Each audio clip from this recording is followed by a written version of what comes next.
How many hours of oxygen are left that you know of, that you can estimate right now on the submersible? And does it have to be approved or regulated? Sure. So first of all, it's an estimate, right? Because we know from the data we were using as a starting point was 96 hours. We know at this point we're approximately about 41 hours. 41 hours left. Yes. And does it have to be approved or regulated? This submersible, does it go through anything that you know of?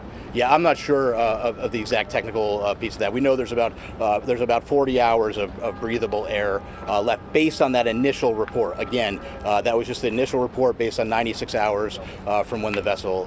Captain, even with that amount of time that's left, let's say 41 hours or so, if you were to find the submersible at this moment, would that give you enough time to save these 5 people on board?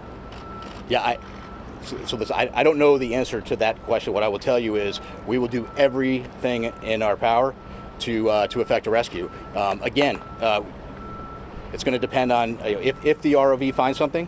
It's going to depend on what they find, what needs to be, what steps need to be taken next, and really that is for the experts within the Unified Command to take a look at and then decide what the best course of action is. BBC News. It seems to have taken the mothership vessel, or those running this operation, about 8 hours to contact you on Sunday after they lost contact with the sub.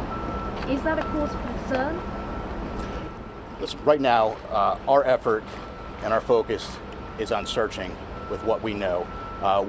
As soon as we received the report on Sunday evening, we immediately launched search efforts. We flew assets that evening, and we've continued constant surface and air asset searches since that point. Captain, Go ahead. Thank you. You mentioned that the search operation is very complicated. What are the biggest challenges you're facing? Well, this is a complex search, and it's complex for a variety of reasons. You're talking about a search area that's 900 miles east of Cape Cod, 400 miles south of St. John's. So logistically speaking, it's hard to bring assets to bear. It takes time, it takes coordination. And then we're dealing with, you're dealing with a surface search and a subsurface search, and frankly, that makes it an incredibly complex operation. Captain, will the U.S. Navy or the Canadian Navy be able to get salvage equipment on time before the air runs out? Obviously, getting salvage equipment on scene is a top priority. Unified Command is working through that to prioritize what equipment we can get there. There are ongoing operations right now via the U.S. Navy and Transcom to get equipment staged in St. John's and to get it on scene. I can't give you an exact timeline of when that's going to happen. What I can tell you is there is a full court press effort to get equipment on scene as quickly as we can.